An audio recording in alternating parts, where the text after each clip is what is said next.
Halo teman-teman semua, apa kabar? Semoga semuanya sehat terus ya. Kali ini saya akan coba mereview hasil dari presentasi teman-teman semua, baik dari kelas 2A maupun 2B. Terima kasih, saya bangga sekali dengan teman-teman atas hasil presentasinya. Untuk kelas A ada 53 komentar, artinya ada 53 pertanyaan dan jawaban dari teman-teman semua. Begitu juga kelas B ada 48 komentar, berikut jawaban dan pertanyaan dari teman-teman semua. Pada kesempatan kali ini akan saya bahas tentang review dari perkembangan emosi anak, konsep diri dan identitas diri.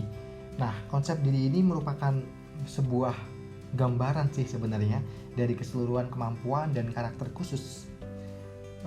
Ini merupakan sebuah konstruksi kognitif di mana itu sebuah sistem deskriptif dan evaluatif yang mempresentasikan diri, yang menentukan bagaimana kita merasakan diri kita dan menuntun perilaku kita.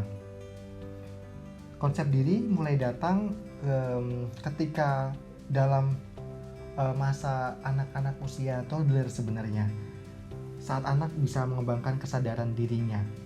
Nah, hal itu nanti akan semakin jelas ketika seseorang mendapatkan kemampuan kognitif dan berhadapan dengan tugas-tugas perkembangan di masa anak, nanti bertahap lagi bisa naik ke masa remaja dan kemudian masa dewasa. Nah, saya akan melihat beberapa komentar. Pertama pertanyaan dulu kali ya, dari kelas A. Pertama ini ada Iqbal yang bertanya tentang gimana sih yang harus kita lakukan ketika emosi anak tidak terkendali ya, bukan terkendala ya. Oke, teman-teman di kelas 2A juga sudah memberikan jawaban yang bagus. Di antaranya berikan waktu agar anak menenangkan diri, ya bagus. Memang biar anak reduce gitu ya rasa emosinya yang meledak-ledak, itu lebih baik memang diupayakan biar anak itu bisa menenangkan dirinya. Terus ajarkan mereka bisa mengambil waktu untuk sendirian akan lebih baik dibanding membuat ulah yang kemudian. Oke nih, jawaban dari Reva. Terus jangan lupa puji anak saat berhasil mengendalikan situasi yang sulit. Saya juga setuju dengan ini. Terus mengajarkan anak untuk tetap tenang, terus membantu anak untuk meningkatkan kontrol atas dirinya sendiri. Dan beberapa jawaban lain juga bagus dari Eni Retnawati. Dia beranggapan bahwa ketika emosi anak tidak terkendali itu terkendala sih sebenarnya, tulisannya terkendali ya, maka sang anak diberi rangsangan berupa pelukan atau hal yang mampu membuat emosi anak mereda. Karena dengan adanya rangsangan, sang anak akan merasakan nyaman dan kemungkinan besar emosi akan mereda. Kemudian mencari penyebab emosi pada anak, ajari anak untuk mampu menahan emosi dengan cara berperilaku yang baik. Benar Eni yang dikatakan Eni ini, karena the power of pelukan itu luar biasa sekali buat anak. Jadi anak yang meledak-ledak itu tantrumnya bisa reduce seketika ketika kita bisa memeluknya. Terus berikan anak kasih sayang, karena kasih sayang anak itu penting gitu ya, kata si Eni nih. Terus apa nih Eni bilangnya, namun jika kejadian tersebut sering terjadi, alangkah baiknya ditangani oleh pihak yang memiliki keahlian di bidang tersebut. Oke, bisa diterima ya ininya, saran-saran tambahannya. Terus ada Talita juga memberikan tambahan cara menghadapinya dengan menangkan emosi yang meledak. Oke, hampir mirip ya dengan yang diberikan oleh Eni Retnawati. Terus Konitatul juga sama, mengendalikan emosi anak. Hendaknya kita mengetahui apa sih sebab emosi itu bisa terkendali atau tidak. Mengetahui apa sebab emosi itu bisa tidak terkendali dan juga mengetahui cara penanganannya sesuai dengan tingkatan usianya.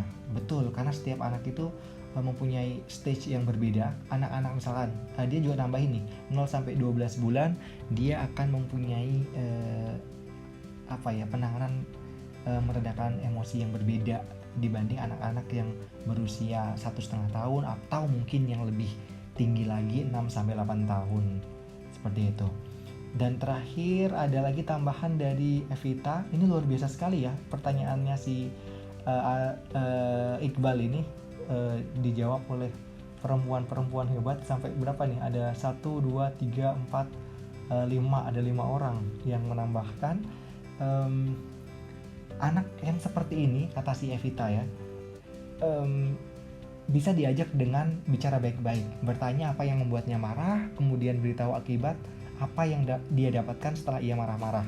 Orang tua perlu untuk selalu mencerminkan sikap baik sehingga anak akan senantiasa meniru hal-hal yang dilakukan oleh orang tuanya, karena anak lebih mudah meniru dan menyerap perbuatan dibanding perkataan. Itu saya setuju sekali, karena apa? Role model itu luar biasa. Kita nggak bisa berkata-kata saja, tapi kita nggak bisa melakukan. Misalkan, tolong dong Dek itu ya sepatunya benerin, tapi kita sendiri ngeletakin sepatu kita gitu ya nggak rapi gitu. Anak ya pasti akan copycat kita sebagai orang dewasa yang ada di sekitar dia. Ya, saya setuju sekali dengan ini. Berikutnya masih banyak pertanyaan juga. Ini ada Rizka Hodijah, hubungan antara emosional dengan kesulitan belajar apa sih gitu ya, dan bagaimana usaha kita sebagai pendidik untuk mengembangkan emosi yang baik pada siswa.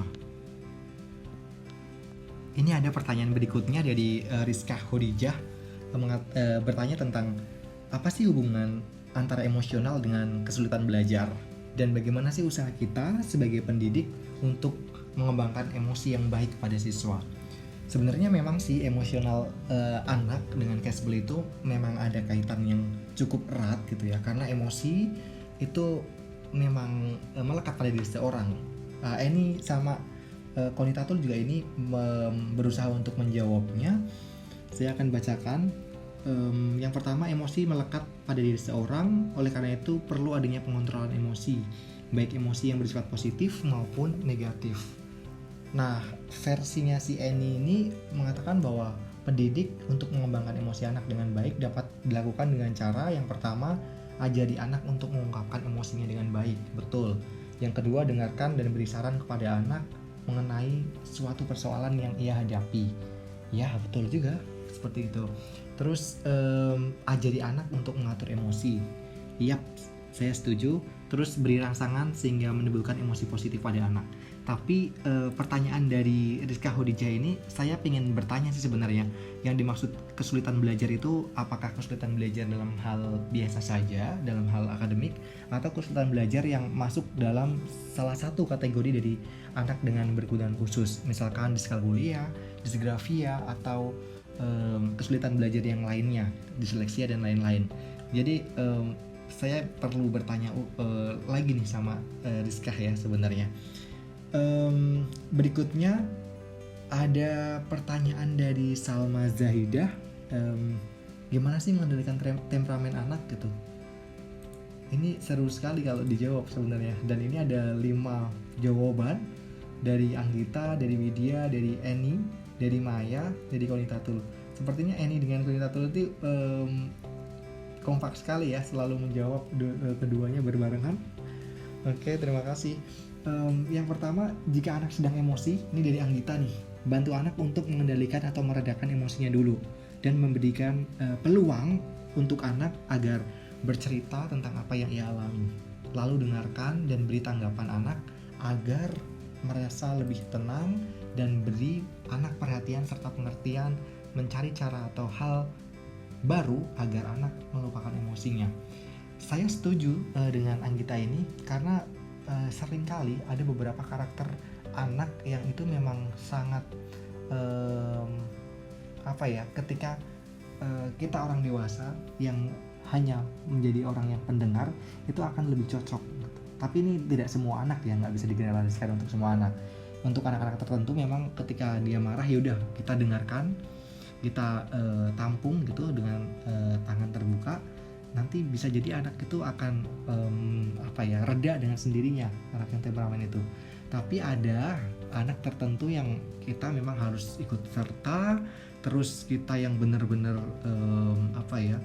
mentreatment anak itu, atau mungkin dikasih semacam iming-iming dalam tanda kutip ya, reward atau punishment untuk teman-teman yang memakai aliran behavioris atau sejenisnya gitu ya.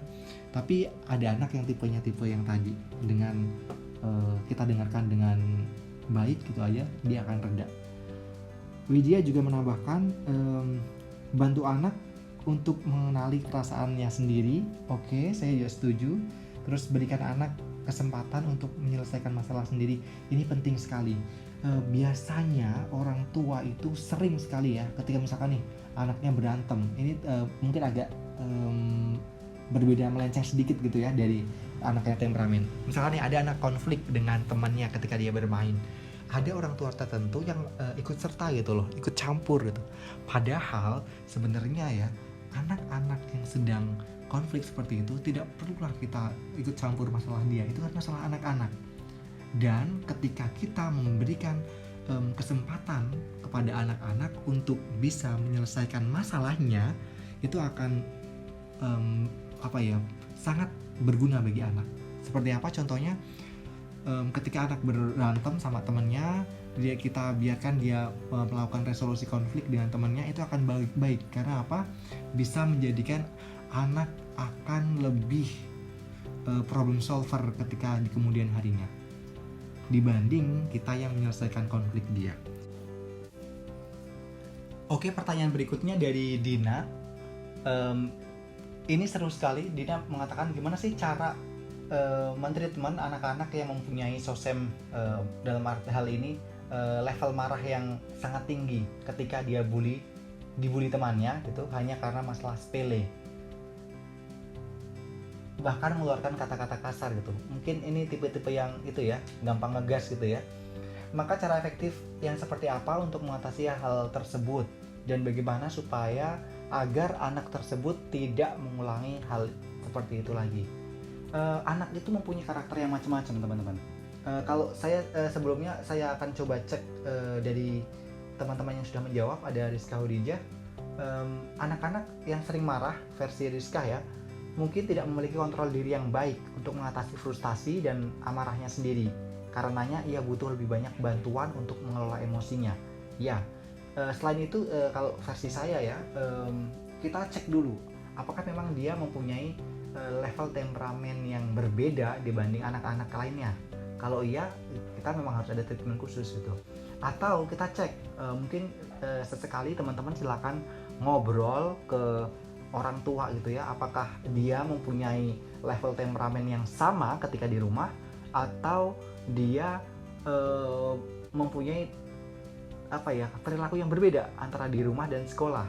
Terus gimana sih ketika memang sama di rumah pun gampang ngegas seperti itu, treatment orang tua apa gitu. Biasanya kita juga nggak ada salahnya gitu ya, ketika kita mencoba mencari tahu apa sih yang orang tua lakukan. Siapa tahu itu efektif ketika dilakukan juga di sekolah. Tapi kalau pengasuhan orang tua juga lumayan bermasalah, mungkin teman-teman akan mempunyai treatment khusus yang lain. Misalkan ya, karena masing-masing treatment kan ada levelnya ya. Kalau dia memang levelnya level yang masih dasar ya, mungkin lewat nasihat sedikit gitu mungkin bisa jadi sembuh gitu. Tapi kalau memang dia levelnya sudah level yang memang gampang ngegasnya, itu gampang banget gitu, cepat meledaknya gitu ya, saya rasa mungkin teman-teman harus benar-benar bicara dari heart to heart, dari hati ke hati ke anak itu, dengan kenapa sih dia mau melakukan itu dan sebagainya. Akhirnya nanti teman-teman akan menemukan pola, oh sepertinya ini nih yang cocok untuk memberikan atau sebagai obat untuk mentreatment anak itu, biar sedikit gitu ya mengurangi gampang ngegasnya itu. Karena gampang ngegas itu nggak gampang untuk dihilangkan dengan seketika gitu ya, harus sedikit demi sedikit treatmentnya. Berikutnya ada pertanyaan lagi dari Eni Retnawati. Gimana sih cara menghadapi anak yang temperamental dan lingkungannya tidak mendukung baik, serta pendidikan daerah tersebut tidak memungkinkan sang anak tumbuh dengan baik? Ini jawabannya mirip ya dengan yang sebelumnya ya, karena 11-12 untuk menghadapi anak yang temperamen. Berikutnya ada dari Salma. Bagaimana sih cara mengendalikan temperamen anak? Juga sama. Sepertinya banyak yang menanyakan tentang temperamen ya. Itu sama jawabannya seperti tadi. Tapi saya penasaran, saya akan lihat jawaban dari teman-teman yang lain gimana menanggapinya.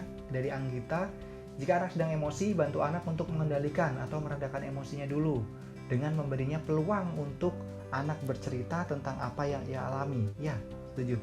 Lalu dengarkan dan beri tanggapan agar anak merasa lebih tenang. Dan beri perhatian serta pengertian, mencari cara atau hal baru agar anak melupakan emosinya gitu.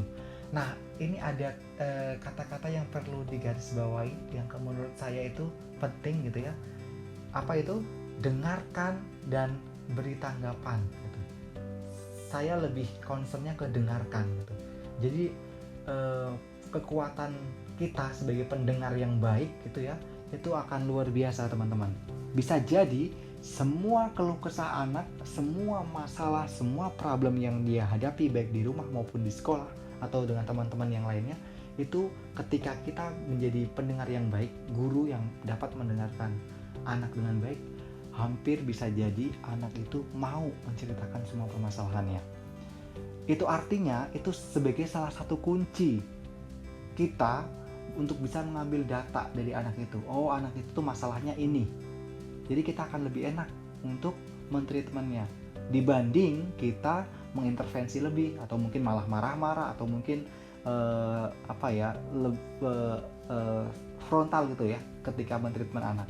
Itu bisa jadi akan ada rejection dari anak, yang artinya anak gak mau mendekat sama guru yang bersangkutan, alias gurunya semakin susah untuk mengambil data apa sih penyebab anak-anak itu menjadi temperamen seperti itu.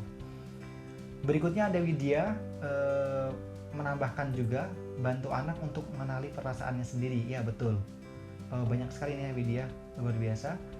Terus berikan anak kesempatan untuk menyelesaikan masalahnya sendiri. Penting di awal-awal ya, saya menggarisbawahi juga, coba anak menjadi problem solver dengan masalahnya sendiri. Kita nggak usah banyak ikut campur sebenarnya ketika memang itu masalah anak gitu yang bisa diselesaikan levelnya untuk mereka. Terus peka terhadap perasaan anak. Nah, kaitannya ini dengan kita menjadi pendengar yang baik gitu. Terus yang berikutnya Widya mengatakan menghabiskan lebih banyak waktu bersama anak. Ini khusus orang tua sih ya. Biasanya orang-orang Jakarta yang mempunyai waktu bersama anak yang sangat kurang. Dia berangkat kerja, anak masih tidur, pulang kerja, anak sudah tidur gitu. Jadi ngelihat anak dalam posisi tidur saja gitu. Itu biasanya susah untuk bisa menstimulasi anak biar bisa mengontrol temperamennya. Terus beritahu anak mengenai perasaan orang tua. Ya, kadang kita memberikan kayak curcol pada anak gitu ya, asalkan curcolnya itu yang positif, itu akan mujarab bagi anak. Misalkan ayah itu suka ketika kalian gampang diatur gitu, itu akan lebih itu ya tidak, karena kadang itu ayah capek dengan ini gitu dan sebagainya. Itu akan lebih daripada ayahnya langsung pakai tone yang lebih tinggi, langsung marah-marah, langsung anaknya kabur kalau kayak gitu. Ada pertanyaan berikutnya juga, masih ada tanggapan ini dari Eni juga. Ajari anak mengontrol emosinya. Oke. Ajarkan anak meluapkan emosi dengan yang baik. Oke. Dengarkan dan nasihati anak ketika emosi anak meningkat. Bisa. Beri anak peringatan dan contoh yang baik ketika anak emosi. Oke, ini alternatif yang belakang-belakang ya. Terus ajari anak meluapkan emosi dengan baik ya, sama dengan yang poin kedua dari Annie tadi. Nah, meluapkan emosi dengan baik itu penting teman-teman. Misalkan dengan aktivitas-aktivitas positif, misalkan olahraga, anak-anak biasanya akan terkuras energinya ketika dia bisa meluapkan emosinya dengan bermain atau mungkin dalam arti olahraga, aktivitas fisik atau sejenisnya. Ini masih ada lagi jawaban tambahan pula. Masya Allah, ini luar biasa, banyak sekali yang nambahin. Maya Jayanti menambahkan yang pertama katanya alihkan saat marah itu dengan kegiatan yang lain. Ini versi behavioris ya, menawarkan makanan favorit misalkan es krim dan sebagainya. Saya agak sedikit sensitif sih kalau misalkan kita mengalihkan seperti itu. Takutnya nanti akan ada emosi-emosi yang lain ketika anak pengen sesuatu. Ketika dia marah, dia kasih sesuatu, marah kasih sesuatu, itu sensitif bagi saya. Saya agak kurang cocok ya, karena itu bisa menjadikan anak beralasan untuk marah lagi di berikutnya ketika dia pengen sesuatu. Tapi berikutnya Maya juga oke, ini tipsnya versi Maya. Tanggapi dengan santai kata Maya. Terus ada kontak fisik, beri contoh, lakukan aktivitas outdoor seperti tadi ya, dan kasih tantangan. Secara garis besar sama ya, Konitatul juga hampir sama ini saran-sarannya.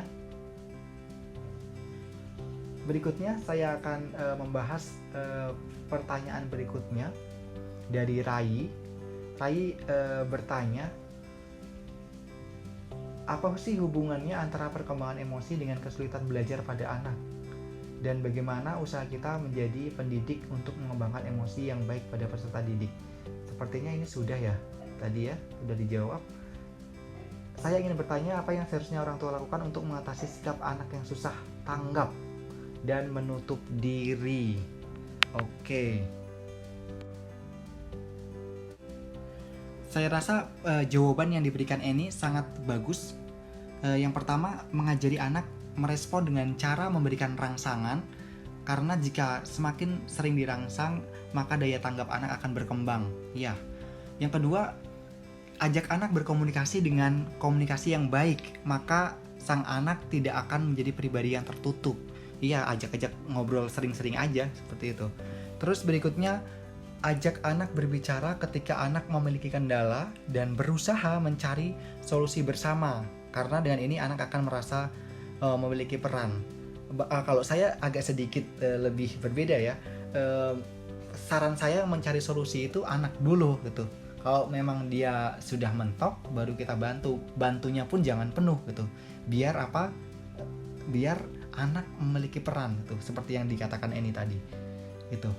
Berikutnya, jangan membedakan anak dengan anak lainnya, karena dengan membedakan maka sang anak akan merasa dirinya tak mampu dan dirinya tidak ada artinya di hadapan orang tuanya. Anggaplah anak unik karena setiap anak memiliki keahlian masing-masing. Iya, khususnya nih untuk yang mempunyai kakak adik ya, sibling biasanya jangan membandingkan antara kakak dengan adik, karena itu riskan sekali buat salah satu yang dibandingkan. Yang merasa dibandingkan nanti akan terpojok dan tersudut dan merasa dirinya itu tidak berguna dan tidak ada apa-apanya gitu. Oke, ternyata Coach Rinaldi juga menambahkan ini. Yang pertama, bisa terlebih dahulu memberikan contoh pada anak, sehingga anak bisa melihat bagaimana orang tua menyapa, mengobrol, dan bersosialisasi. Ya, karena dia kepikir biasanya orang-orang tua pendiam, anaknya juga potensialnya akan pendiam sering-seringnya, karena anak itu akan meniru apa yang dilakukan oleh orang tua. Jadi anak akan bisa lebih mudah dan berani untuk bersosialisasi sesama teman sebayanya. Oke, bungkus nih Otronada. Terus yang kedua, sebagai orang tua juga perlu sesekali memberikan peran seperti menjadi teman untuk anaknya. Terus partner gitu ya. Biasanya kalau sharing bareng itu akan lebih seru gitu anak-anak.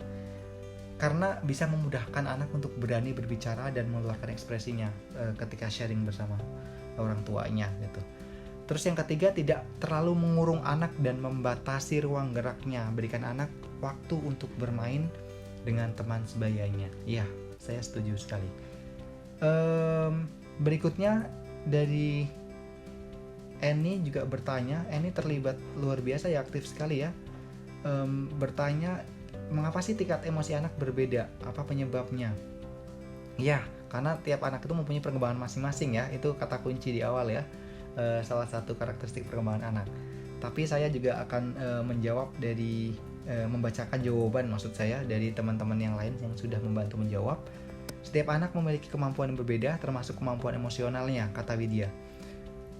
Tingkat emosional mereka berbeda-beda karena memiliki latar belakang lingkungan yang berbeda. Terkadang anak yang memiliki emosional tinggi mungkin karena lingkungannya sangat mengabaikannya. Anak yang memiliki emosional yang dapat dikendalikan oleh dirinya sendiri memiliki orang tua atau lingkungan yang memiliki kepekaan yang baik terhadap anak tersebut.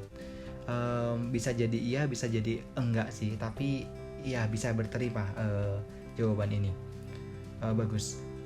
Berikutnya ada Rizka Hodijah. Faktor yang mempengaruhi anak berbeda itu ada faktor kematangan, ya otomatis. Ada faktor belajarnya juga, ada role model atau contoh atau panutannya. Betul, itu faktor-faktor utamanya. Berikutnya juga ada Qoniatul Wahidah yang memberikan tambahan.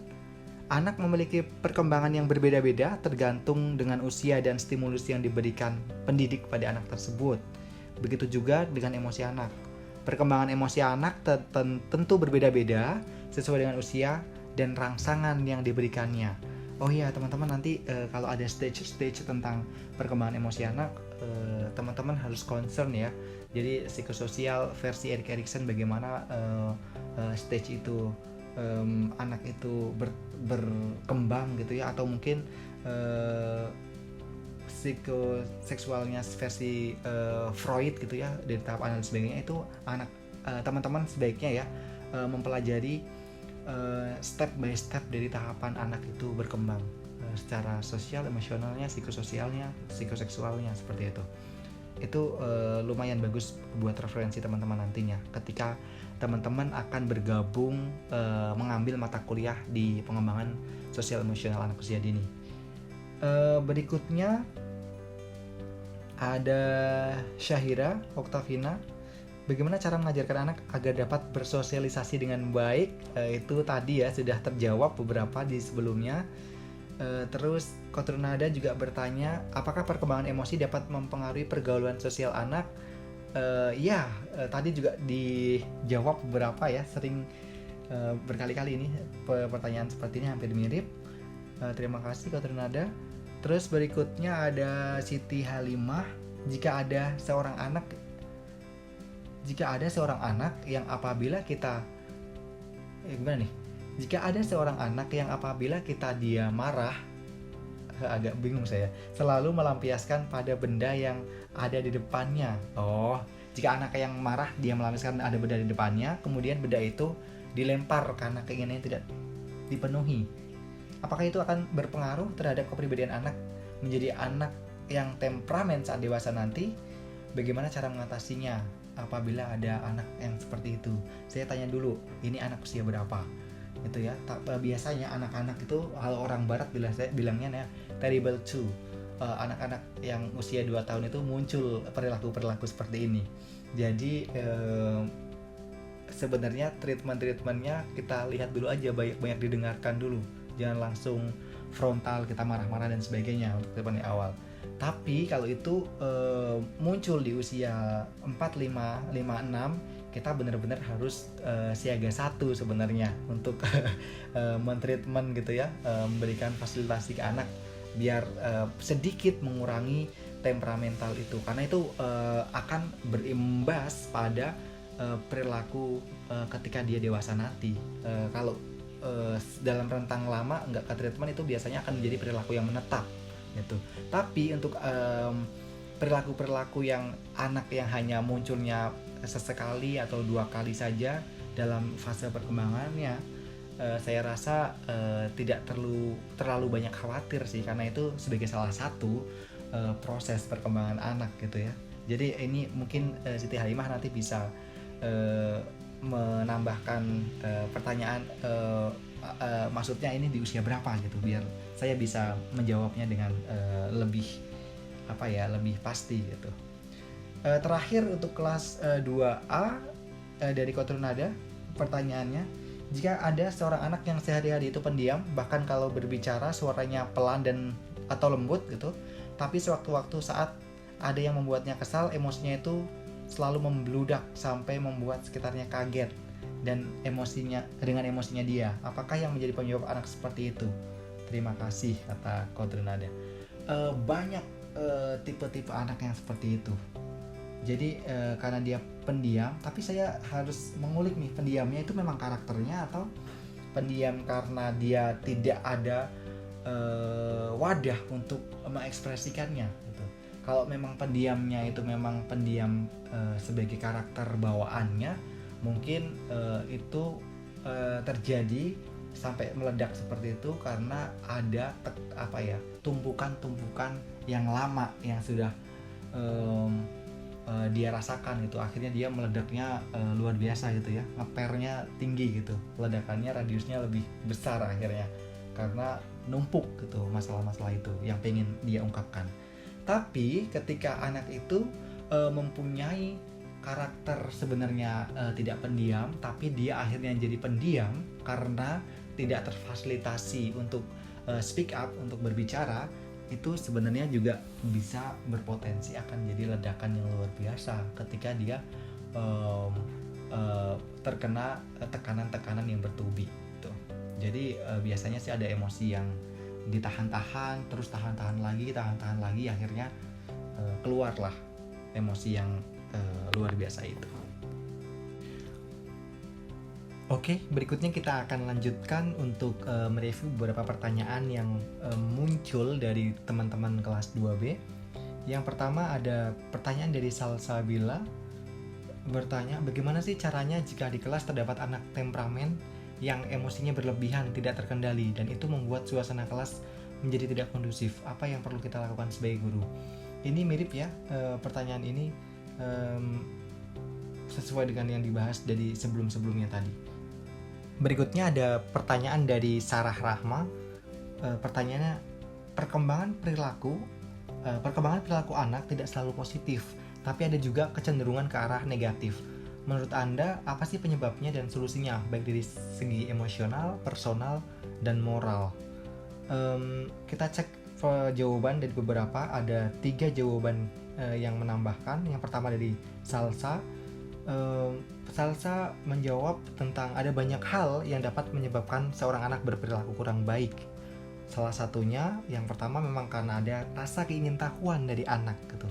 Jadi curiosity, penasaran anak itu menyebabkan anak bertindak, oh kalau melakukan ini sepertinya seru nih gitu ya. Tuh, saya setuju dengan ini. Berikutnya, belum bisa berkomunikasi dengan baik. Bisa jadi iya. Jadi karena dia mempunyai cara berkomunikasi yang berbeda dengan orang dewasa, akhirnya orang dewasa itu menganggap bahwa itu sebuah perilaku yang bermasalah bagi versi orang dewasa. Bisa jadi anak itu sebenarnya juga tidak berniatan untuk melakukan perilaku-perilaku yang bermasalah seperti tadi. Berikutnya, mencari perhatian. Betul, banyak anak-anak itu dia caper biar orang-orang itu melihat dia gitu, biar merasa eksistensi dia itu ada. Berikutnya, cara pengasuhan yang kurang tepat ya, ini dari awal kita membahas tentang ini. Berikutnya ada kontradiksi aturan. Nah, kontradiksi aturan itu yang seperti apa? Salsa menuliskan tentang kontradiksi yang dimaksud itu, aturan yang terjadi antara ayah dan ibu dapat menjadi alasan kenapa anak berperilaku buruk. Seperti halnya ibu melarang anak melakukan A, namun ayah mengizinkan. Ini perlu diberi concern khusus teman-teman terkait dengan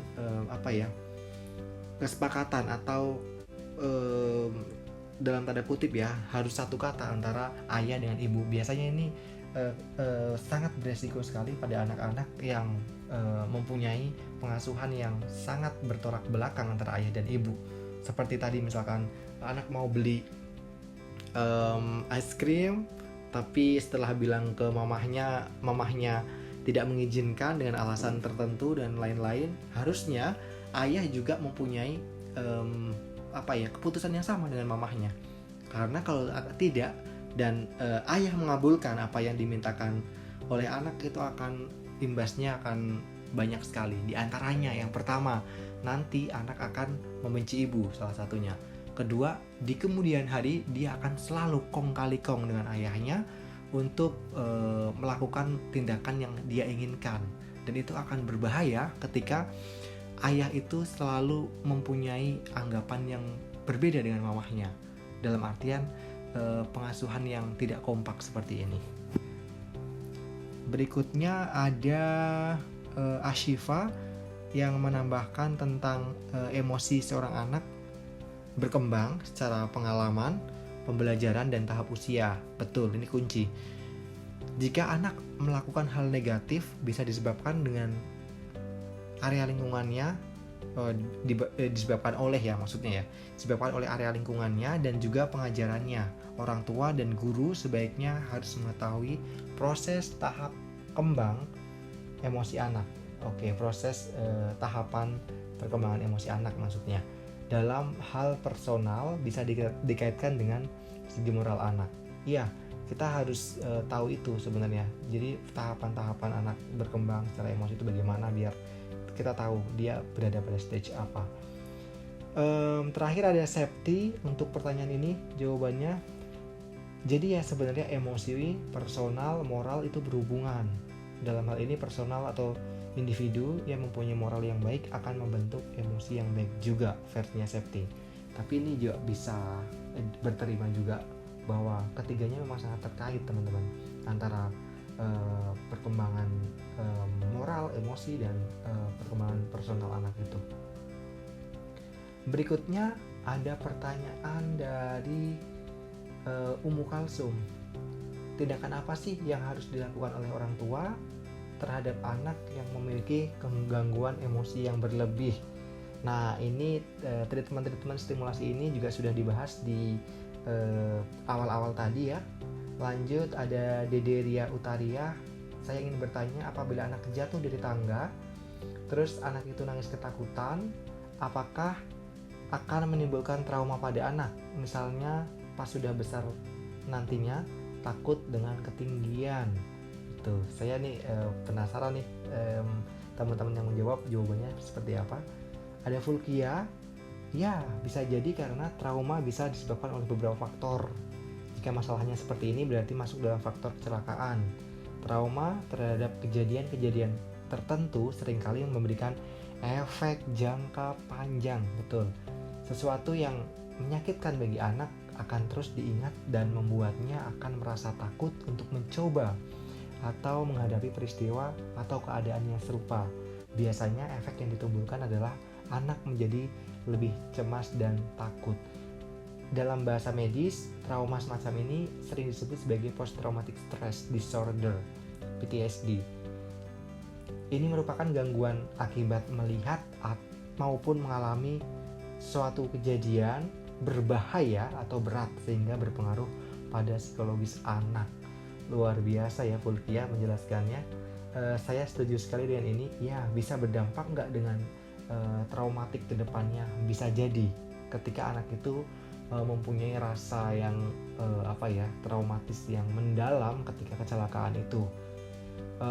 Tapi itu juga belum tentu juga, kalau saya pribadi ya, bergantung dari daya lenting anak itu. Ketika anak itu mengalami nggak apa-apa ya udah gitu, bisa jadi rasa traumatik itu juga berangsur-angsur akan menghilang gitu. Mungkin di awal-awal pekan-pekan pertama dia akan merasakan ketakutan yang luar biasa, tapi ada anak tertentu setelah pekan kedua berangsur berani, pekan ketiga, keempat, kelima, seterusnya itu sudah berangsur menghilang kemampuan trauma itu gitu. Berikutnya ada Septi yang ingin menambahkan, jadi trauma anak bisa saja diatasi jika sebagai orang tua berperan aktif dalam proses penyembuhannya.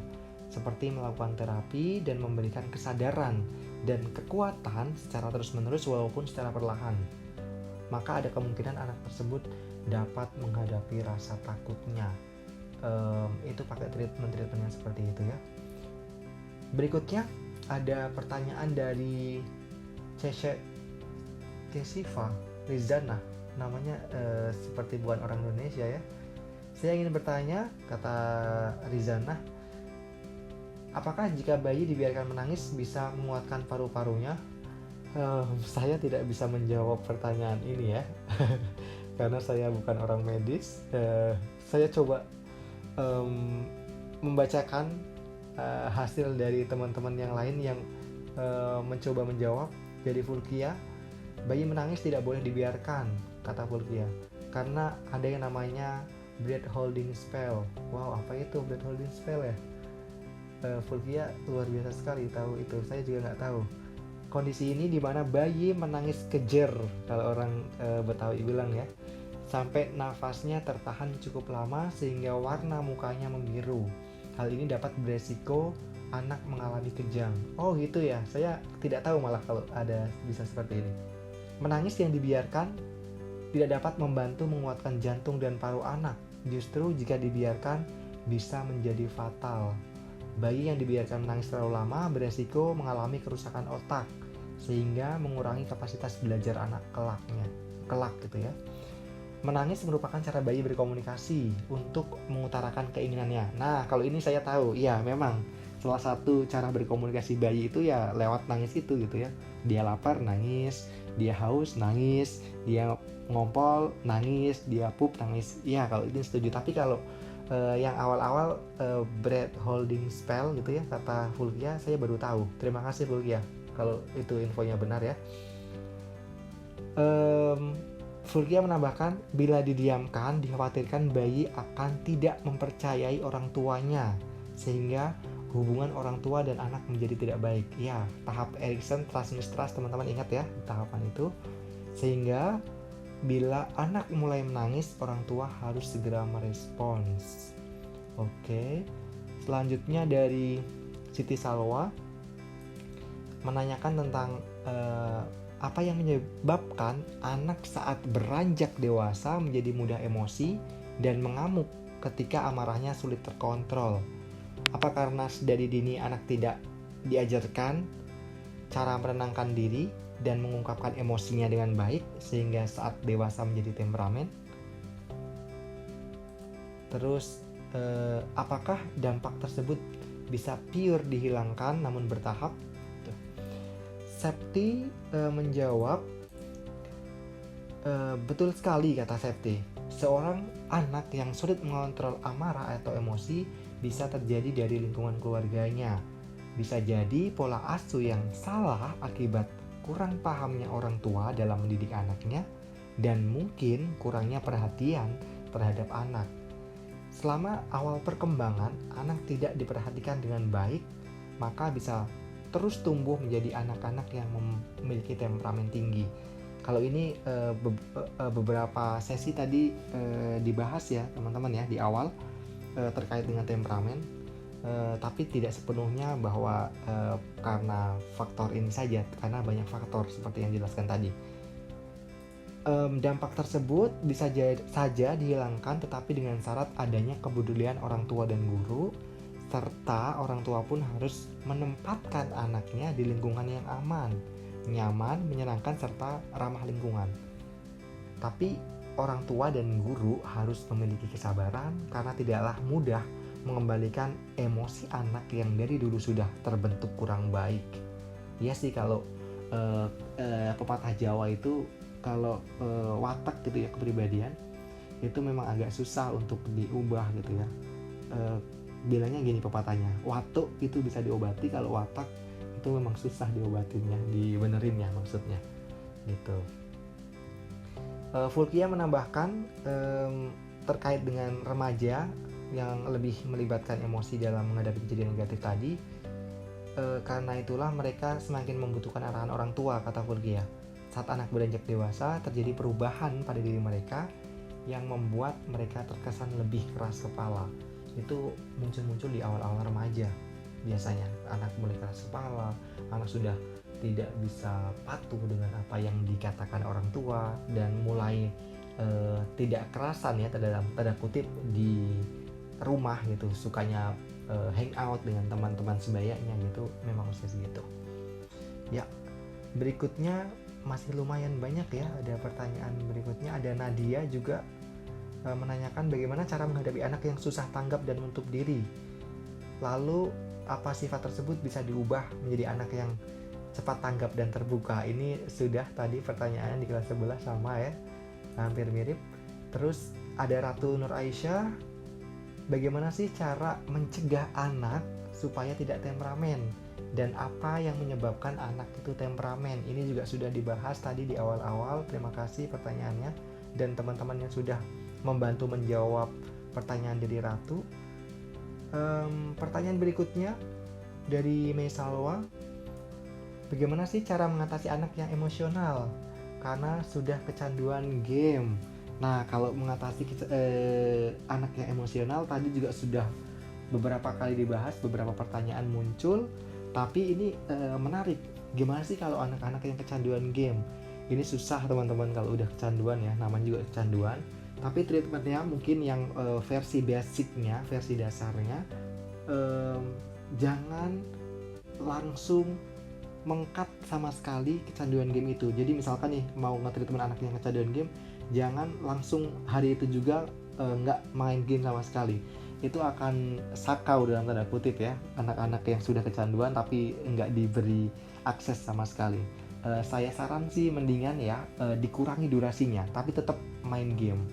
Dengan nanti akan ada beberapa aturan-aturan ketika dia melakukan perilaku positif, dia boleh main game dengan aturan ini. Terus ada durasinya berapa maksimalnya. Terus hari berikutnya mungkin nanti akan dikurangi lagi durasinya. Terus ketika dia melakukan tindakan-tindakan negatif, otomatis itu akan mengurangi durasi mereka main game gitu. Jadi semakin hari nanti akan terkurang.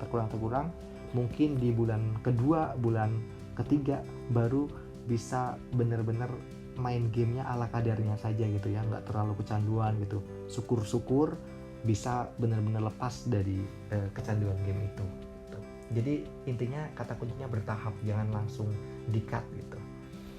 Berikutnya ada pertanyaan dari Ajeng tentang gimana cara mengatasi rasa trauma pada anak, karena di situ jelaskan kalau anak tidak boleh dikucilkan dan anak ini bahkan suka dimarahi, mungkin dia merasa tertekan.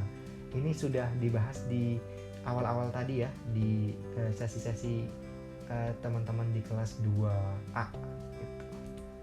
Nah, sekarang ini sudah di pertanyaan terakhir dari Lulu.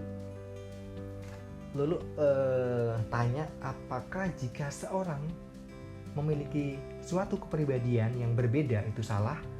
Dan bagaimana cara agar kepribadian seorang itu tidak dibeda-bedakan menurut kepribadian tersebut, agar dari setiap kepribadian tidak merasa berbeda dari yang lain dan memiliki sebuah keistimewaan juga. Maksud kepribadian yang dimaksud seperti apa ya? Karena tipe-tipe kepribadian itu akan banyak gitu ya, tipe-tipenya. Ada sanguinis, ada melankolis, ada macam-macam gitu. Yang dimaksud kepribadian itu kepribadian yang saya sebutkan tadi, atau kepribadian yang negatif nih? Pertanyaan dari dulu, kita cross check dulu. Tapi tidak masalah, kita coba dulu jawaban dari teman-teman yang sudah membantu menjawab.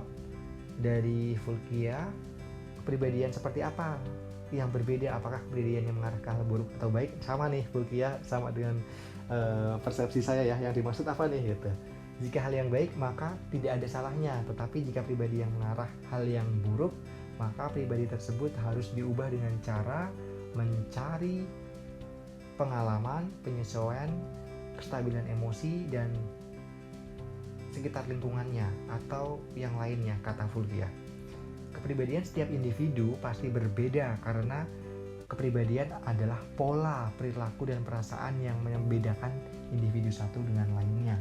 Kepribadian seorang harus berbeda karena jika tidak, kita tidak dapat mengenali setiap individu. Ya, di antaranya itu. Karena tipe-tipe kepribadian nanti akan kecenderungan kita masuk ke mana nih? Melankolis kah, sanguinis kah, flegmatis kah, atau yang lainnya gitu ya. Karena mungkin saya sarankan Lulu nanti kalau memang interest ya ke kepribadian gitu, bisa baca-baca, cek beberapa jurnal mungkin atau buku beberapa diktat tentang psikologi kepribadian.